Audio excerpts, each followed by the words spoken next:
Good news is JCC set all the seats up, so we don't have to do that anymore. It's kind of nice.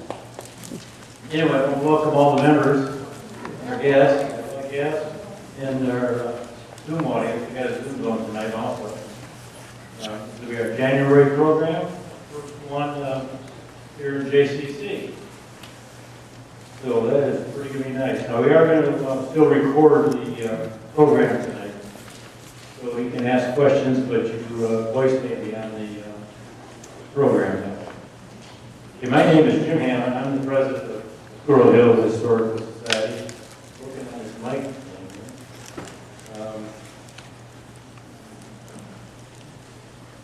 here. Anyway, our board wants to thank the Church of the Redeemer for all the years that we met there. We kind of outgrew that space. This one here, of course, is a much larger, a lot of technical stuff here. And Alex over here is doing a good job of trying to keep everything running. So we'll see how it goes tonight. Okay, I'm going to introduce our board members tonight and officers. Of course, there's me as president, vice president, Ellen Wilson, at the table over here. There's also our editor and researcher. We do have two vice presidents now. We just took our newest vice president, newest member here, Alex over here, has joined that position, being a technical specialist. So if something goes wrong, we blame him. And there's also a lot of new projects that we come on board, so Helen needs some help with all that. So it all worked out real well. We had a lot of projects lined up to do this year, and books to write, and things like that. So it'll be nice. So Alex, and then Audrey back here on our camera. She's our recording secretary, and also a media specialist. We got Rod. He's here somewhere, I think. He didn't come tonight. Okay, he's our treasurer. Tony Innovita, he's over here at this table. He's our email coordinator. He's also the president of the Log House group, and also a researcher. We got Todd Milner and Toby Chapman. They're both here somewhere. They're our program coordinators. They line all these programs up for the years. We got every month covered for this year, and we'll probably be working on next year's stuff. And then Todd Wilson, he's not here, and Charles Sukant, they're our researchers, and they are working on Instagram, which I don't use.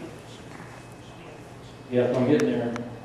And then Stanley, I've been here somewhere. Yeah, there we go. Stanley Klein, he's our membership chairman. He's back over here, and he controls all that membership stuff along with Tony. So if you think you're missing, or you know you paid or didn't know you paid, get a hold of those guys.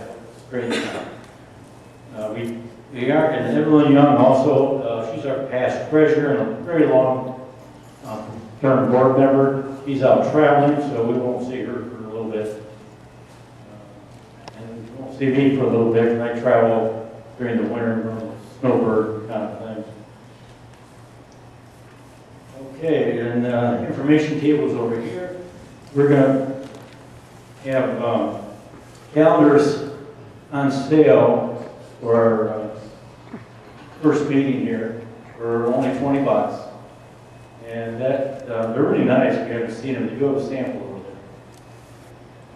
there. And also, still doing our membership drive. There's forms at the table.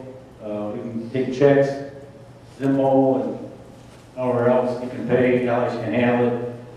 And again, it's still only $15 for a single, and that's for an entire year, not just for a month. So it's pretty reasonable. $25 a couple. And there's, like I say, forms at the table.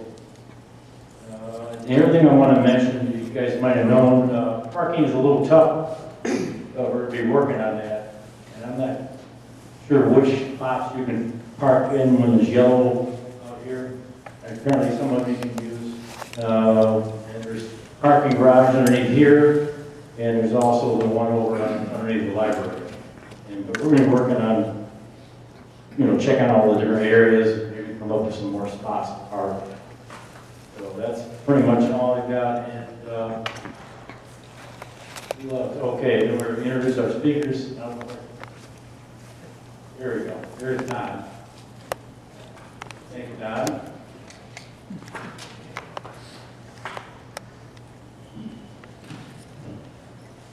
Well, good evening, everyone. I'm Todd Miller, program co-scheduler. I'm Toby Chapman here in the front row. And this is our first program at the Jewish Community Center. And so it's fitting that our topic is the history of the JCC. And tonight, to tell that story, we have Jason Kunzman, President and CEO of the JCC of Greater Pittsburgh, Melissa Hiller, the JCC's Community Engagement and Development Officer, and a longtime friend of the Society's, Eric Lidji, Director of the Rauh Jewish Archives at the Senator John Heinz History Center. Together, they'll trace the JCC's history from its beginnings in the Hill District and its years in Oakland to its establishment as a cornerstone of the Squirrel Hill neighborhood. So at this time, I'd like to welcome our three presenters to the stage.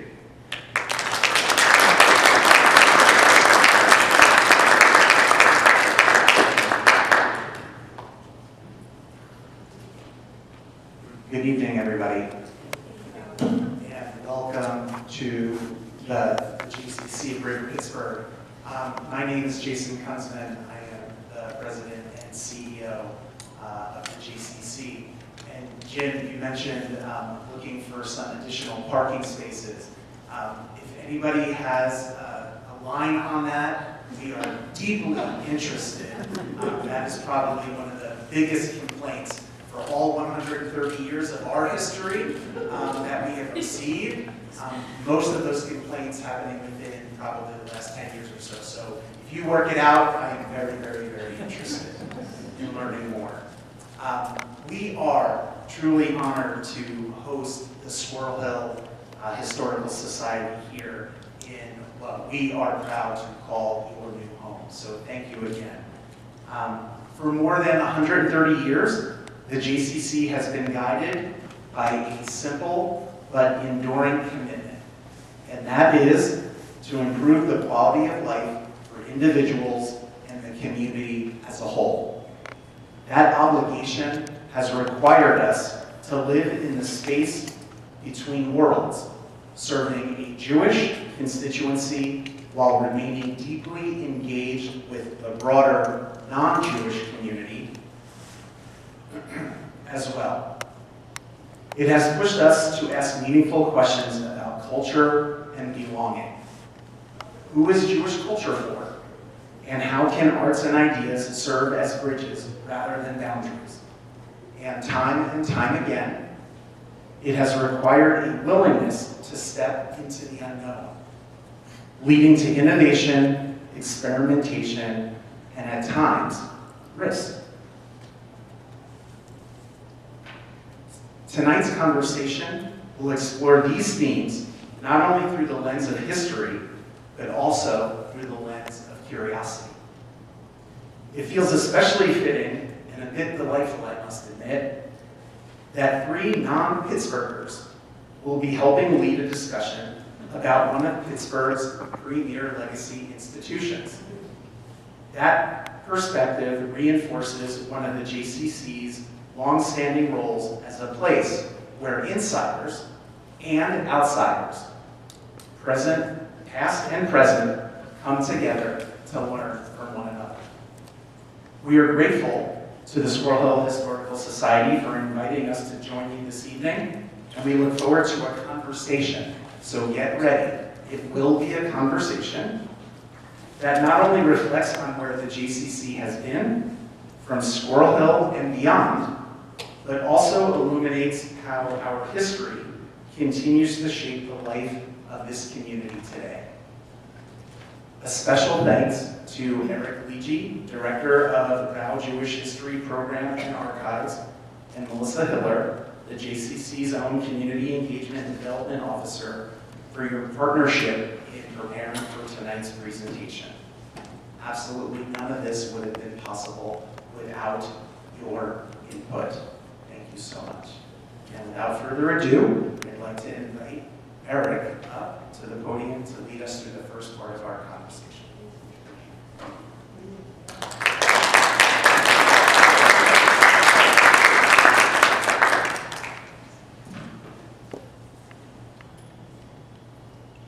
Is this a good volume? No? A little more? Okay. Let me get all my tools in place. The JCC has always existed in the creative tension between the Jewish and non-Jewish worlds, as Jason was saying. So I want to start with a thought, which is, what did the Jewish community do before it had a Jewish Community Center?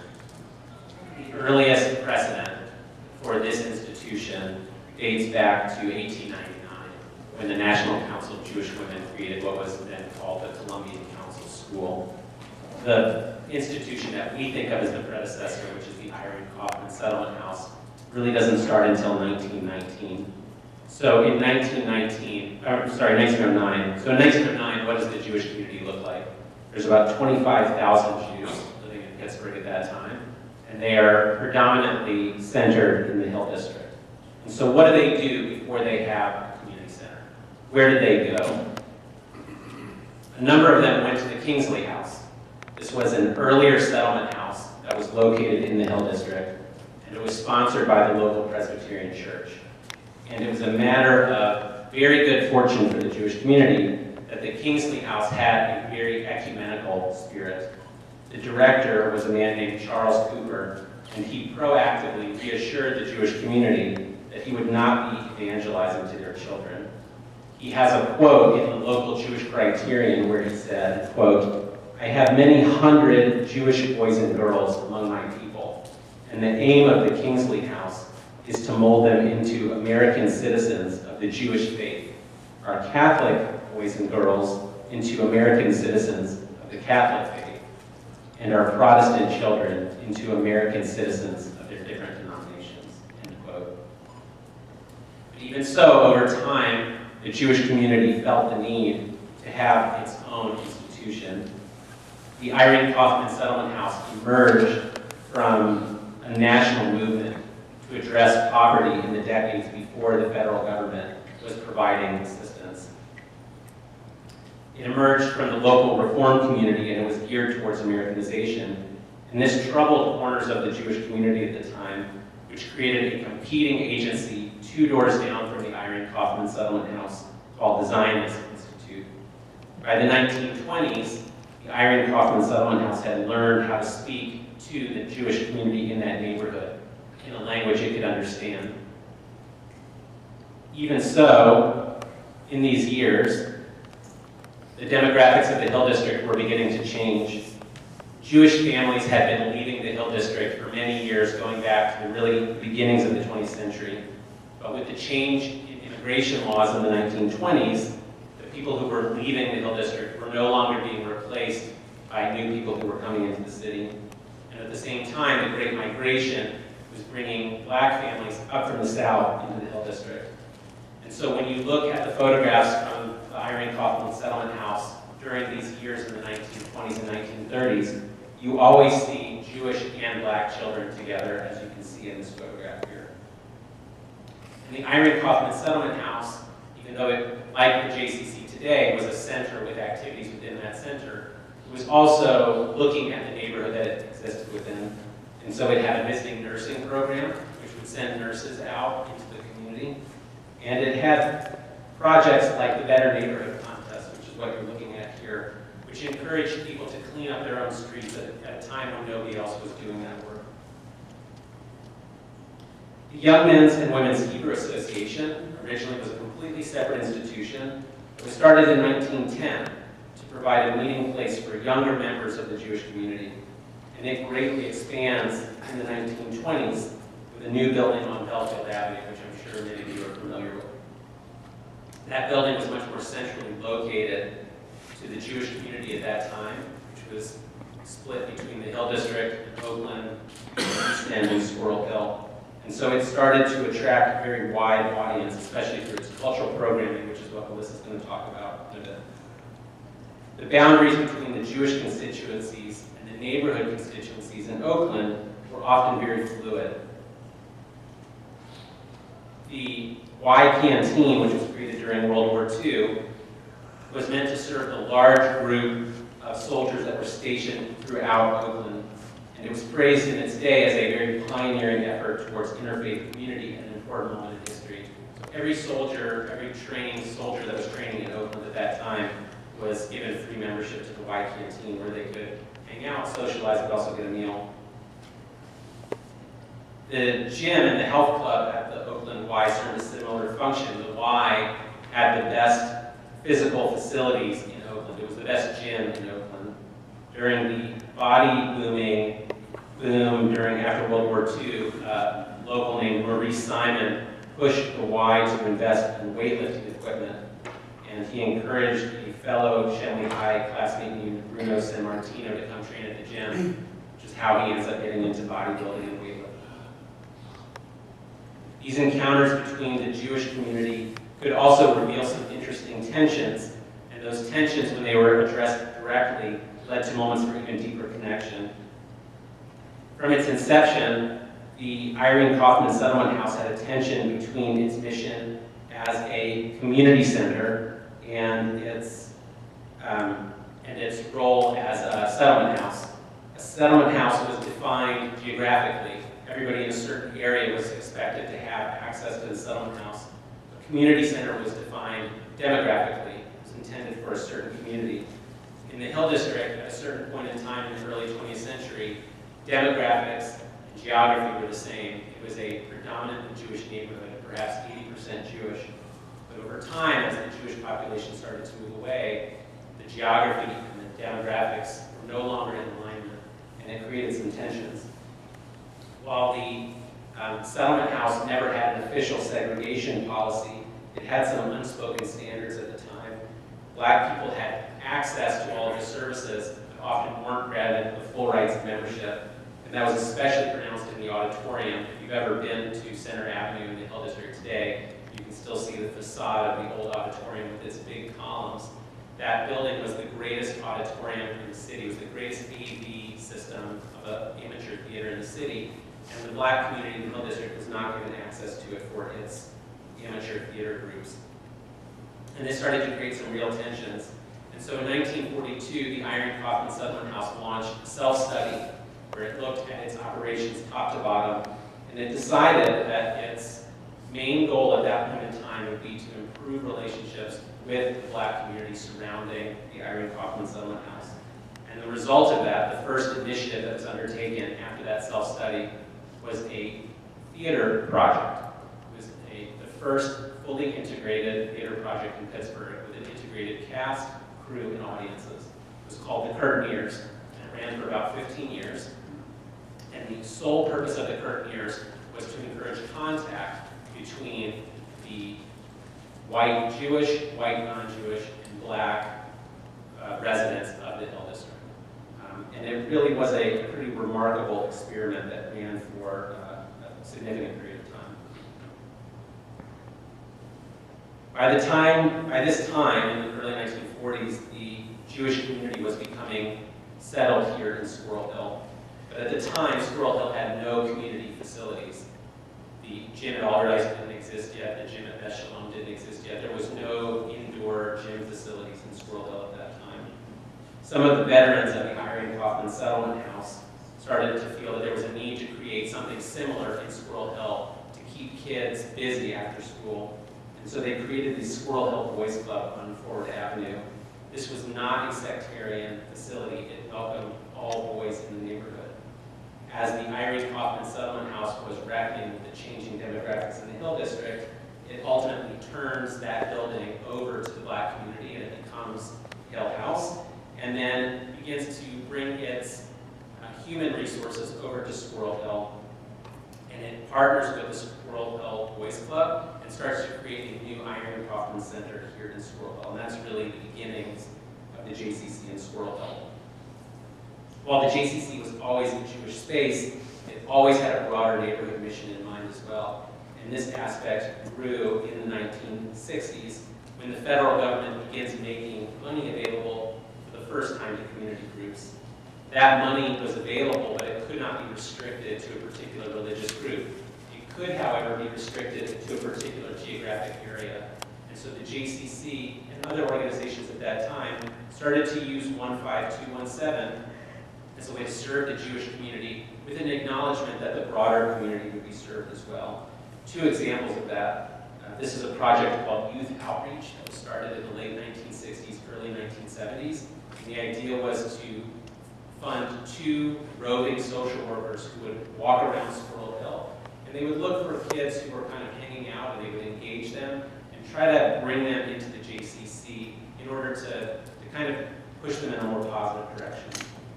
And then another example is Project Hope.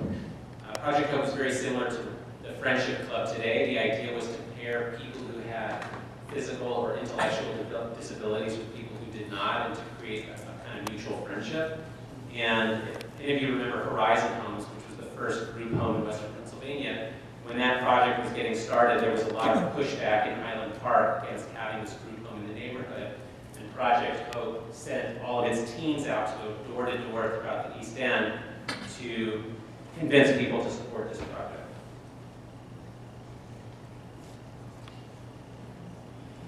So as you can see, the Jewish Community Center has always operated within this creative tension between the particular needs of the Jewish community and the many ways that the Jewish community can contribute to the wider civic community in the region.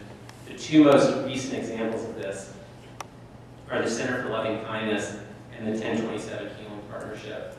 Following the Unite the Right rally in Charlottesville in 2016, the JCC here in Squirrel Hill begins looking into ways that it can increase dialogue among various groups in the city.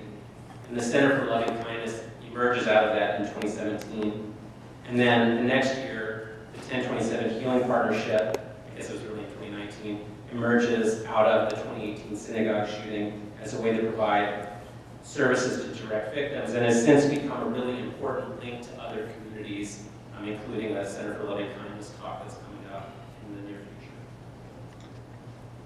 So as we move between the segments of this talk, we thought it would be nice to kind of take a moment to pause and kind of open it up for conversation. And so the first question we want to throw to the room tonight is, what does that phrase community center mean to you? And maybe if people ask questions, then we'll repeat it from the stage.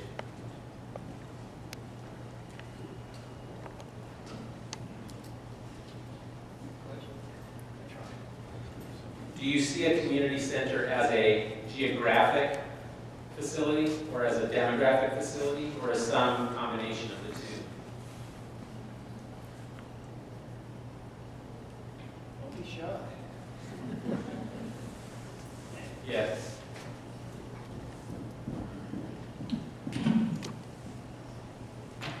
Well, to me, community center means community. And by that, I mean, for me, for example, going to the gym or coming here, getting together with people I might not normally get together with. And it's extending communities is what I see.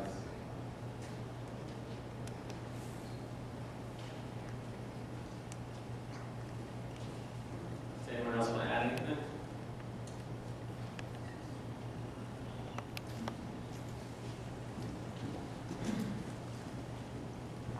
I think I have a little bit of the take that it should be a geographic catchment. Like, I think I would know whatever my closest community center is, and this is it. It just so happens that it is a Jewish community center. I'm Jewish, but I didn't know that the one in East Liberty existed that you had mentioned earlier. I think if I lived in East Liberty, I might have joined that.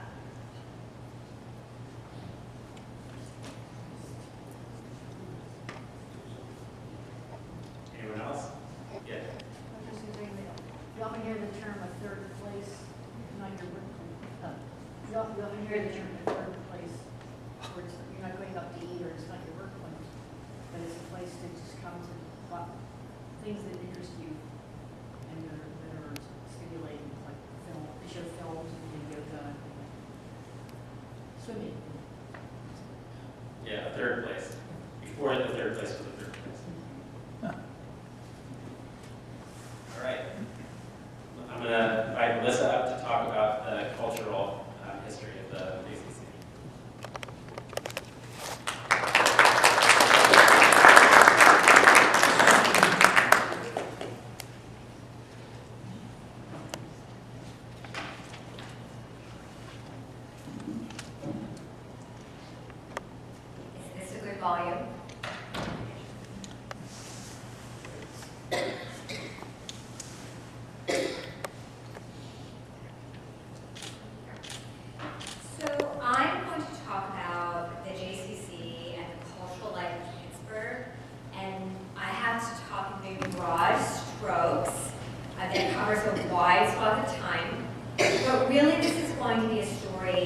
people, of passion, and of place. And I'm suggesting that from the earliest century onward, the ICE, and then later named the JCC, played a quietly radical role in Pittsburgh's cultural ecosystem. These organizations were more than recreational centers. They were actually engines of artistic experimentation, of education, and community engagement, where music, theater, visual art, and ideas could be created, experienced, and shared.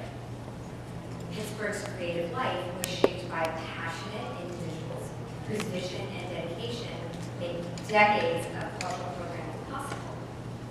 So this is the Little Theater, where this is really a topic around intimacy, of experimentation, and community. The Little Theater movement was a national theater movement that was developed around 1912, and it very mindfully, intentionally sought to make theater personal, experimental, and more socially engaged, and that made it free from commercial constraints. So it could do more smaller productions, smaller scale kind of plays and performances. So Pittsburgh's Irene Kaufman Settlement House Little Theater was active from the 1920s to the 1950s, and our theater here really embodies that ethos. So the productions were very intimate, they were put on by amateur actors, and they were very community-themed and centered. And Settlement House participants were given lots of space, metaphorically, to experiment, to take risks, and to explore, of course, various progressive social ideas. And this is an example of drama, of music, and arts club being able to flourish side by side. There are, of course, particular individuals who were the passionate people who made all this possible. People like Sidney Teller, Sam Gerson, Dave Kaufman, Zadie Kahn, Harry Radner, and Ned Oberfield, some of these names I'm sure some of you are familiar with, who very specifically created this ecosystem where thoughtful, reform-minded performances could thrive. So the takeaway for this is really that these particular efforts, driven by particular individuals, cultivated a local audience for work that demonstrated arts for art's sake that could thrive, again, outside of commercial theaters. So I don't have a slide for the Rauh Music Society, another organization that many of you possibly heard of. This was an organization that really shaped Pittsburgh's musical life. The Rauh Music Society was founded in 1926, and it really literally became a city-shaping cultural institution that presented classical music that was both very serious and also very accessible. And the aim of the Rauh Music Society was to host internationally renowned performers.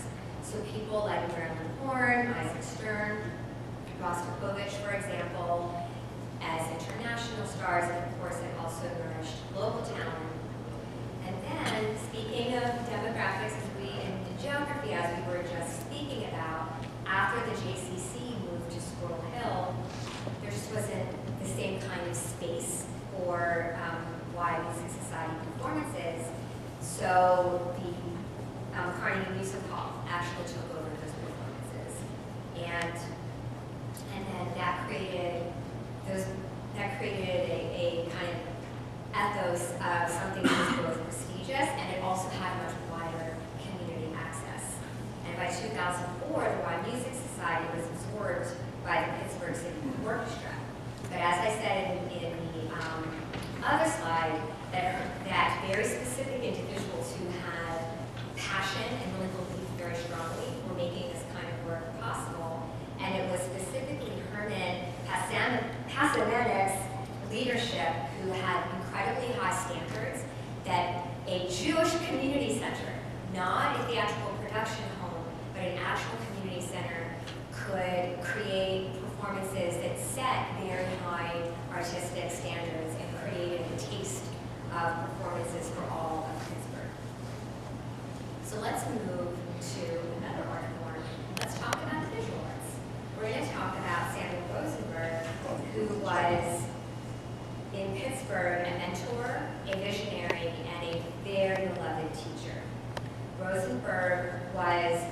central to Pittsburgh's visual arts community that he influenced four generations of visual artists.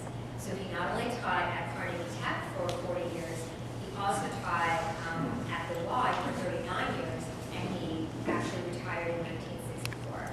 So his story is that in 1917, he founded the neighborhood art school at the Irene Cochran Settlement House, and he grounded his education in progressive era ideals, basically meaning that exposure to beauty, exposure to high literature, just exposure to the classics and the humanities was absolutely essential. It wasn't an add-on or an option. It was very important. He was so active in Pittsburgh that his Monday and Thursday night workshops at mainly the Belfield Y were especially vital for women artists when they were not getting the same kind of opportunities. They were mothers, they were raising children, they were wives, they weren't getting the same kind of exhibition opportunities, and he really engaged them and helped them explore their art making and create a gallery system here in Pittsburgh. So some very important artists, and he was influential to Virginia Haskell, Rochelle Blumenfeld, and Aaron Lori Gruber, but the list goes on and on and on. He was so beloved for challenging students, fostering independence, and also nurturing artistic courage. The image here was, okay. So if you can't hear me, just let me know, because I know how sensitive this particular mic is. Is this better if I hold it like this? Much better. Sure, just let me know. So you can see Rosenberg in the very back of that scene, and you can see he's in a suit and tie, and he's looking over students and their easels, what they're drawing. His watchful eye and his calm, patient demeanor is what every artist who studied under him said of him and how they characterized him. That he never interrupted a student's art making, he never put his own mark over anything that they did. And from a very young age, he's a very young man here, that's the kind of teacher that he was. He also famously, can you still hear me? He famously is responsible for Andy Warhol not being kicked out of Carnegie Tech. He saved him from a disastrous first year of Carnegie Tech, had him take summer classes, and the rest is history. Kind of became famous. Okay, so I want to go away from visual arts. We're going to talk about architecture. And I want to pause here, and I want I invite you to look at this image. Where are we? What is this?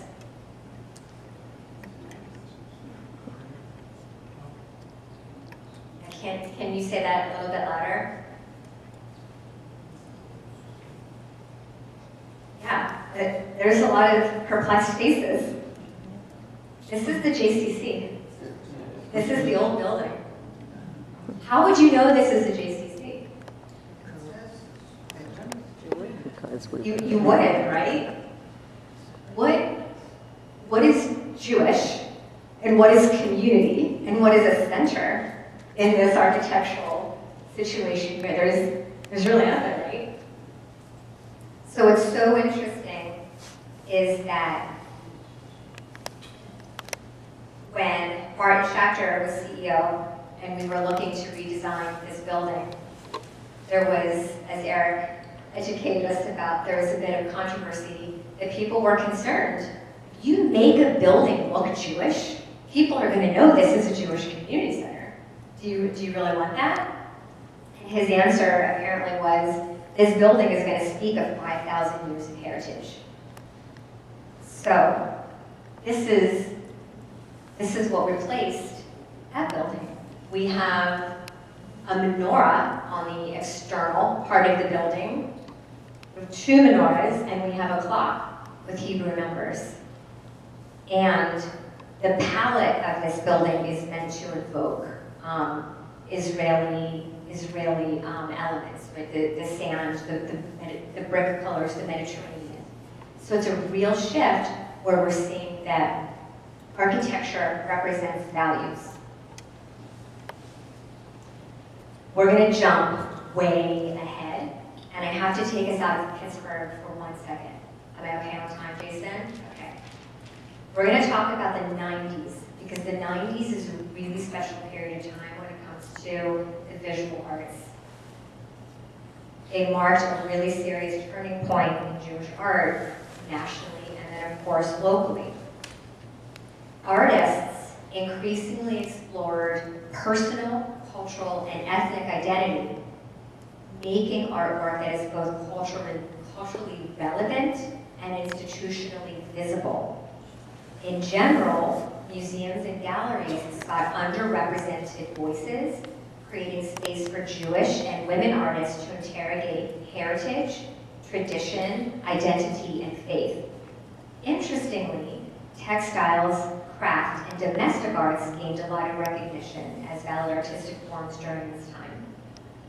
And the slide that we're looking at is a really important museum exhibition at the Jewish Museum in New York called Too Jewish? ? And this is an image by Deborah Cass, who is showing. Can anyone identify what this image is showing? Who this is? It's Barbara Streisand as Yentl. Right? So this is the daring, brave courage that artists like Deborah Cass are painting and using very visible iconography to produce. This is important because this is showing us examples of textile art, and I love this example because we get a Jewish artist and we get her thinking about her family lineage, and she's doing cross stitch. And if you can't read her embroidery, it reads, "If you think you can be a little bit Jewish, you think you can be a little bit pregnant." Jesse Ryjek, who was her father. So this is her father's words of wisdom to her. So let's take what we've just learned about the 90s and postmodernism and bring that back to Pittsburgh. So, I'm going to skip over a few things here.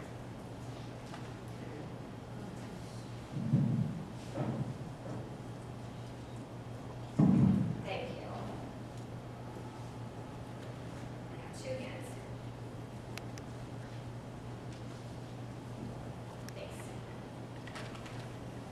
So here at the JCC in Squirrel Hill, this is a really very fertile time for these levels of exploration. And we are doing, I'm going the wrong way.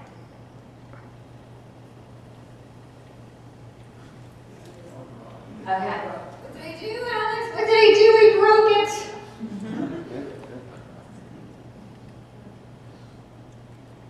One more, please. Okay, I'm sorry, I broke the machine. So these are 3 examples. We've got the Mikvah project in 2000 here. We have Encountering the Second Commandment. We have an exhibition called From Home to Home, which is about immigration. We have a public, community-wide quilt-making project, which is led by Louise Silk. And speaking of Louise Silk, I want to elevate that in 1994, she has an exhibit here called I Was There, I Am Here.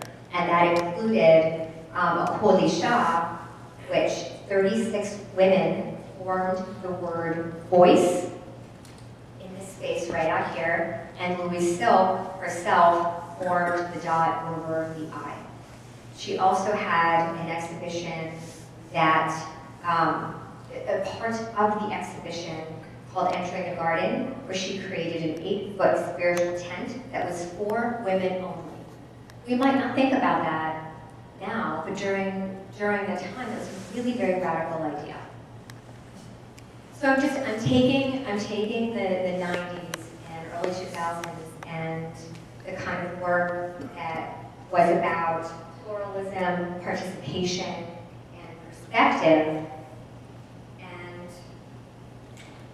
asking us to think about culture and art and music and architecture.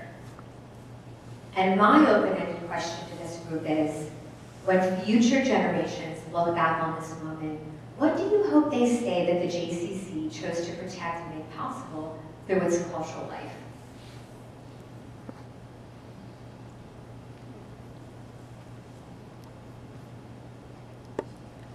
Who is art for in Jewish spaces?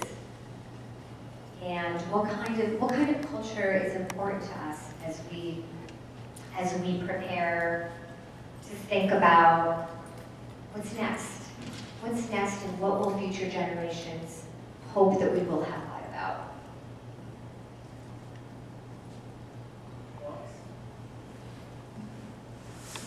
Sure. So, okay, yeah, thanks, Tony. So I look at when you had the American Jewish Museum here, and I thought that was such a powerful thing that you guys had. It was across the street, and the little kids were downstairs, right? So you had the after-school program downstairs, but they came up through sort of the American Jewish Museum, and I thought that gave all of them such a wonderful sense of the history of Jewish culture in America. And then another thing was, of course, the A-Roof project, which I loved, and you can explain that. But it was such a neat concept. That was love, fences, nests, and the air roof was part of the fences. Good memory. Anyone else? Oh, yes. I was going to say, I think Louise Silk has an exhibit at the Heinz History. That's right. Louise did have a very significant retrospective exhibition at the Heinz History Center very recently. That's one of the reasons I wanted to amplify her work here as well. If there's nothing else, I am going to pass the mic back to Jason. Thank you so much for your time.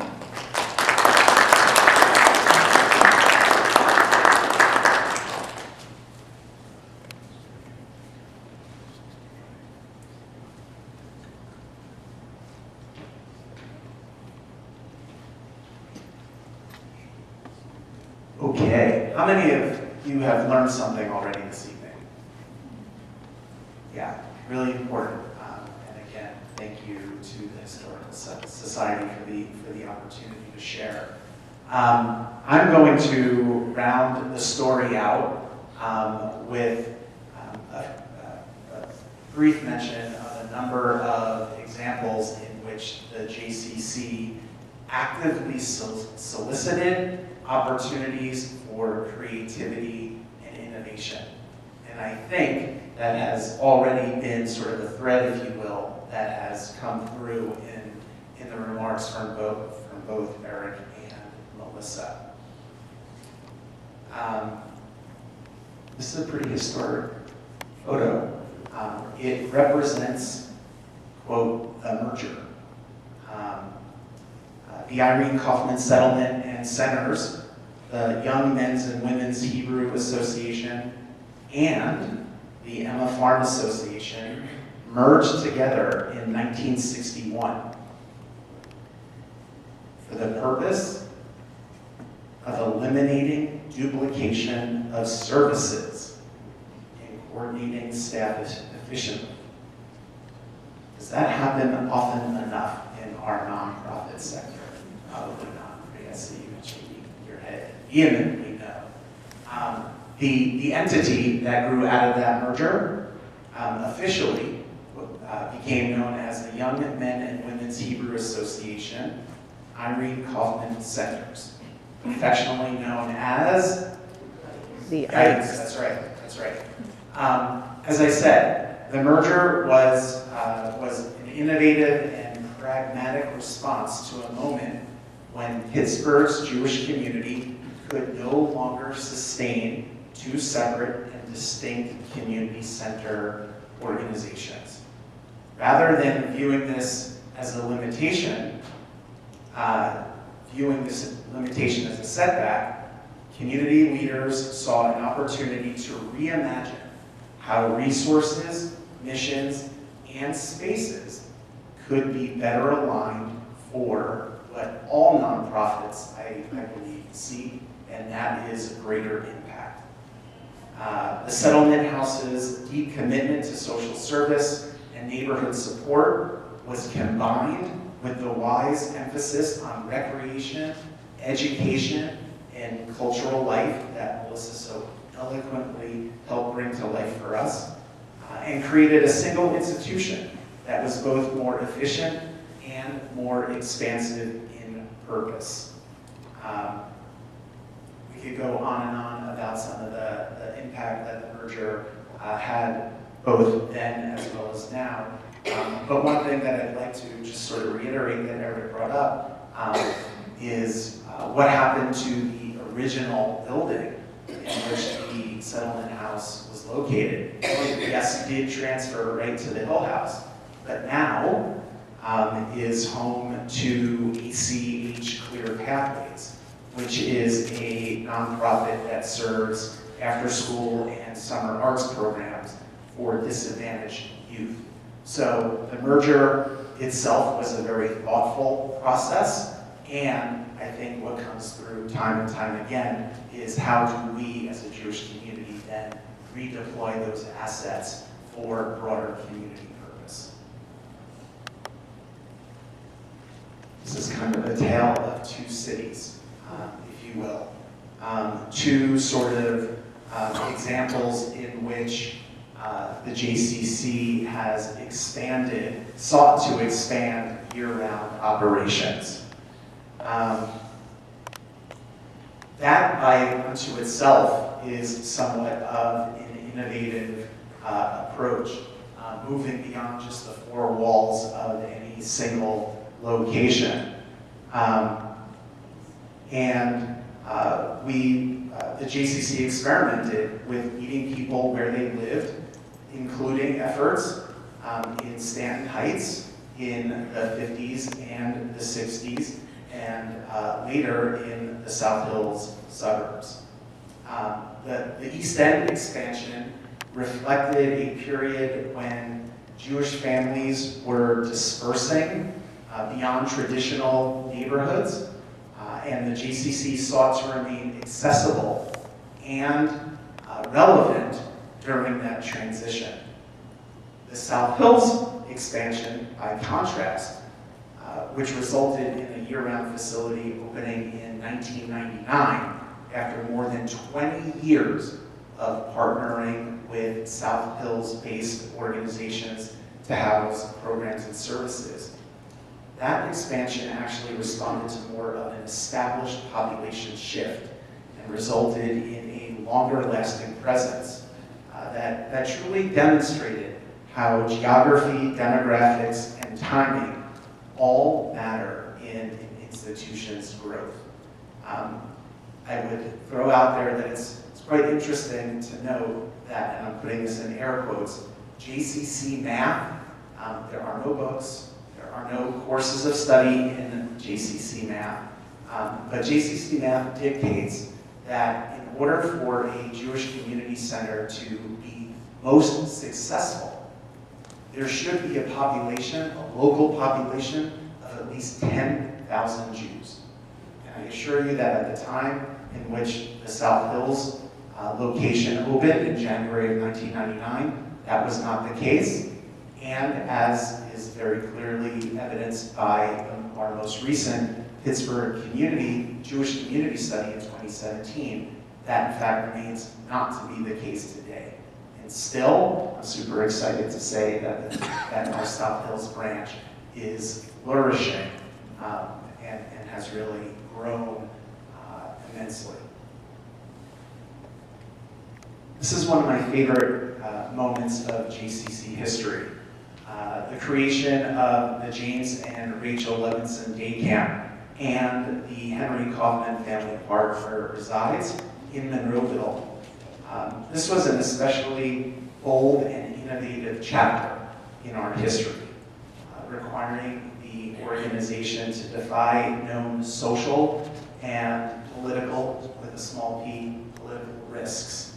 capitalizing on a generous donation of more than 100 acres of land from the James and Rachel Levinson Foundation.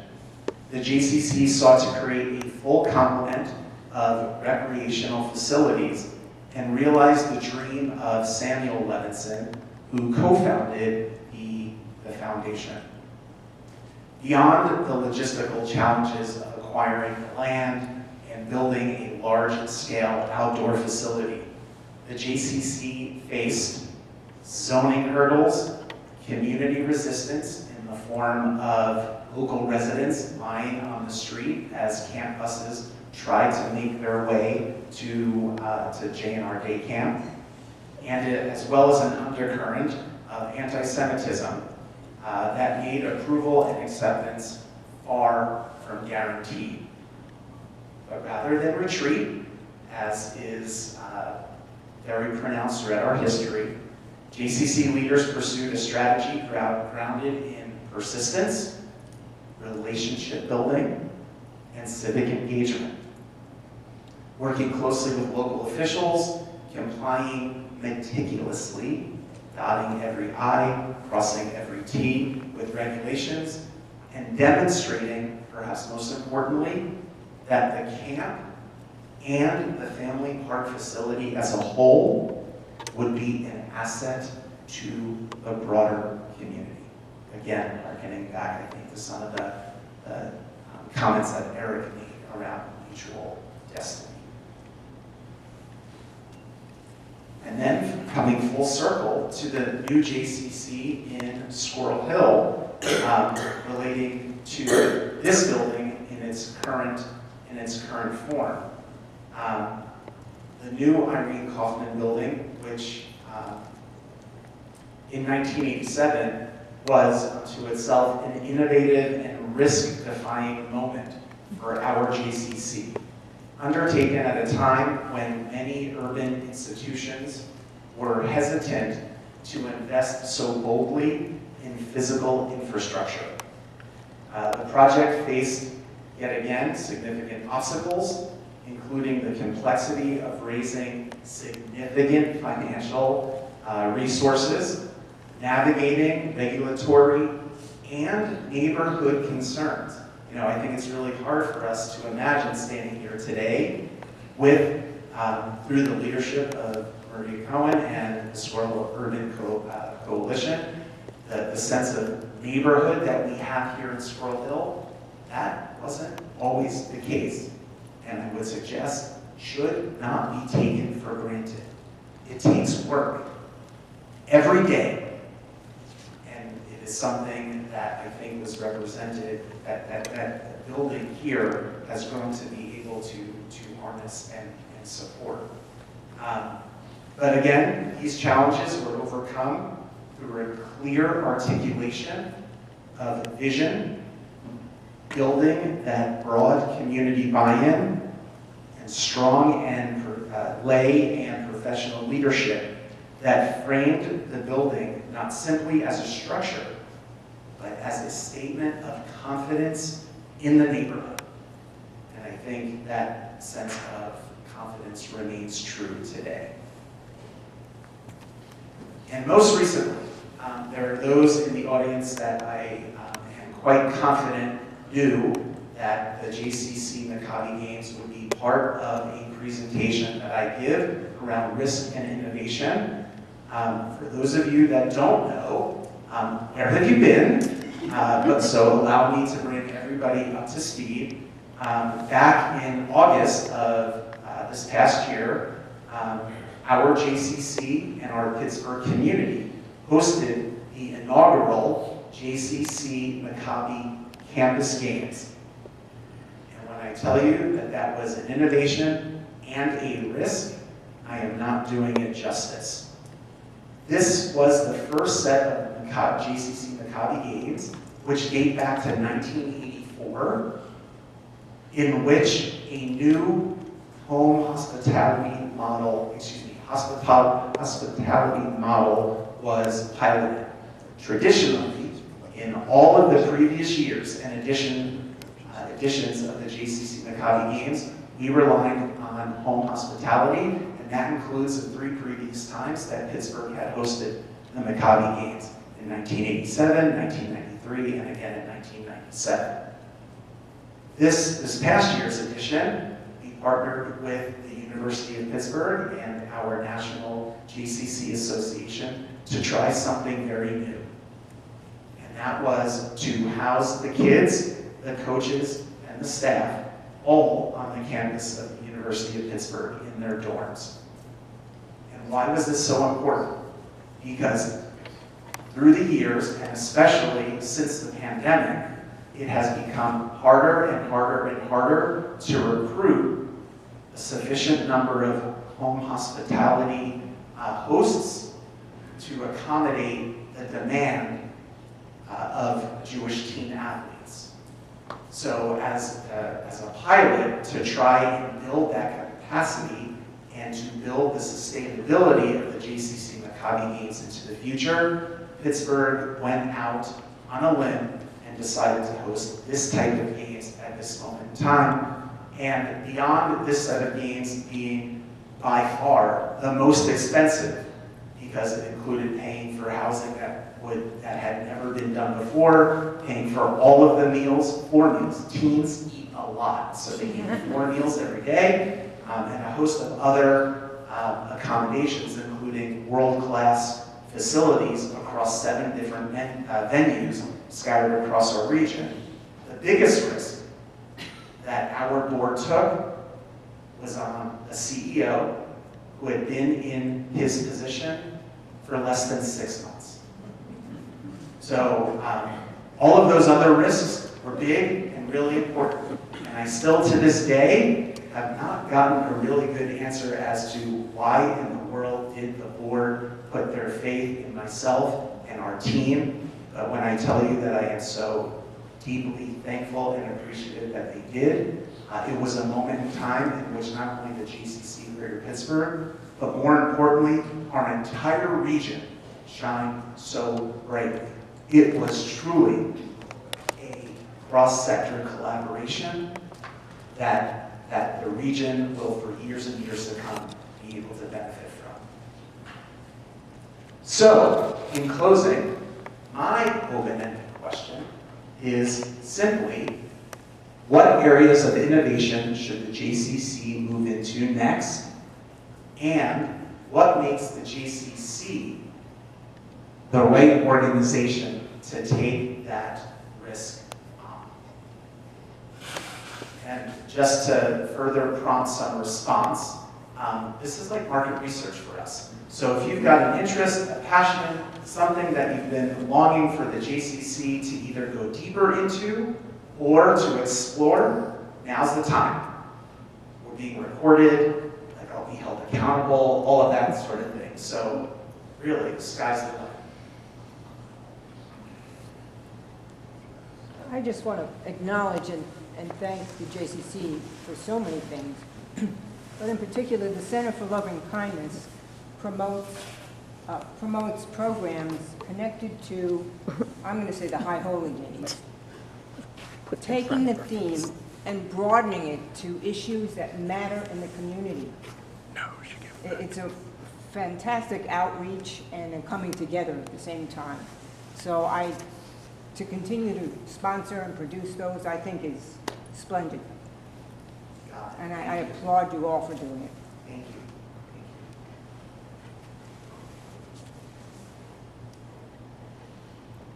Okay, so by the lack of hands, we're doing everything that we should be doing, and nobody wants us to do anything else. Our board chair is here, and I'm going to make sure that she's paying attention.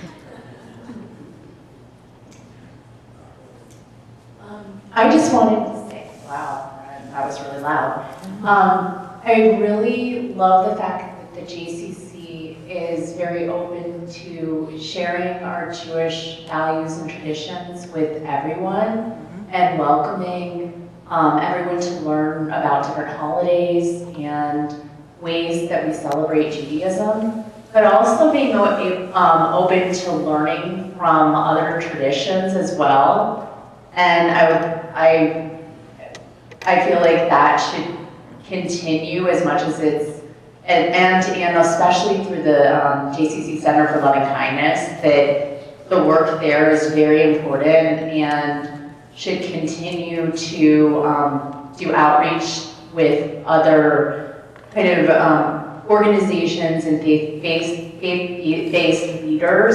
I love that you do that. It's really a huge asset to our community and beyond, so thank you for that. And all of the fun stuff that you do, yes, I love that too. Great. So keep on going along the theme of mutual destiny and how we're all neighbors, right? Okay. Well, I'm looking at the clock, and we are just about 3 minutes over time, which I consider to be 100% on time. So I would, again, just like to thank the Historical Society for this amazing opportunity to present the history of the JCC in what I hope you found to be a bit of a different bent. And thank you for the warm reception, the comments, and we look forward to continuing with this partnership long into the future. Thanks so much.